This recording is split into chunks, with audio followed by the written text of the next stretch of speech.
Selanjutnya yaitu transaksi 24 di tanggal 29 Desember 2019.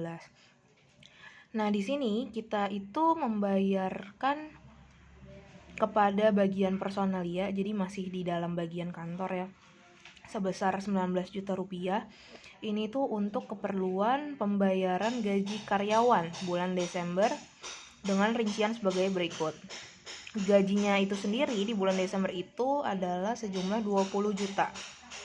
Tetapi 20 juta ini dipotong sama pajak penghasilan sebesar 1 juta rupiah. Nah, makanya yang kita yang kita bayarkan itu jadinya cuma 19 juta karena tadi ada potongan pajak. Jadi nyatetnya seperti apa? Sudah pasti yang 19 juta ini itu akan kita catat di kolom Bank BNI sebelah kredit ya. Udah jelas karena ini adalah uang yang kita keluarkan. Lalu yang di sisi debit itu adalah ini.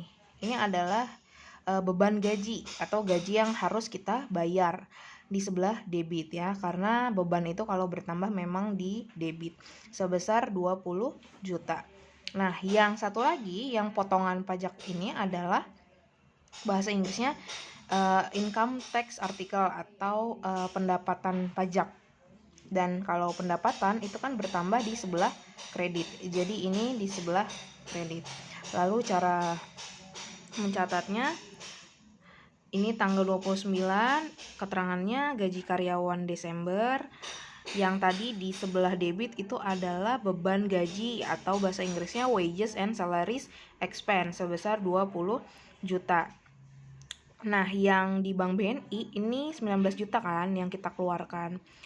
Lalu yang di sebelah kredit satu lagi adalah tadi pendapatan pajak penghasilan atau income tax artikel 21 sebesar 1 juta gitu. Pokoknya sebenarnya kalau misalnya mau nyatet dan kalian bingung debit kreditnya itu bagaimana, kalian catat dulu aja angka yang udah pasti dan sudah kalian tahu dia dicatat di mana.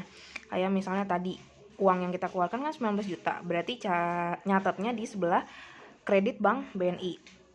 Ya kan, karena kan kas kalau berkurang di kredit. Lalu satu lagi yang udah pasti adalah beban. Beban kalau bertambah itu di sebelah debit. Nah, udah nih sampai sini. Misalnya kamu nggak tahu ya yang pendapatan itu di debit atau kredit. Tinggal kamu lihat aja posisinya. Yang di sebelah debit itu 20 juta, sedangkan yang di kredit ada 19 juta. Berarti kan ada selisih 1 juta. Nah, ya udah tinggal kalian lihat supaya sama-sama balance kanan kirinya itu 20 juta, berarti 1 jutanya harus ditaruh di mana? Nah, berarti kan harus ditaruh di sisi kredit kan, biar dia sama-sama 20 juta gitu. Makanya ini si income tax article ini naruhnya di kredit gitu. Tapi kalau misalnya jawaban yang secara teori itu ya kenapa dia di kredit, karena dia adalah income. Income itu pendapatan, dan pendapatan memang saldo normalnya di kredit. Pokoknya kalian harus hafal yang udah saya bilang di lab, harta, utang, modal, pendapatan, dan beban.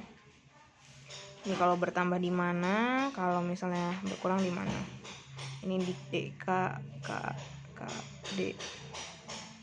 Ini kebalikannya berarti D. Seperti itu.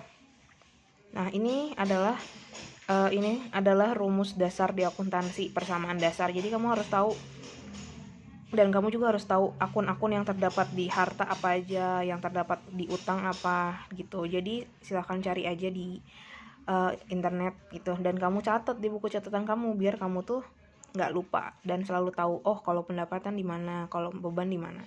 Seperti itu ya. Kita lanjut lagi nanti di video berikutnya. Masih ada 2 transaksi lagi.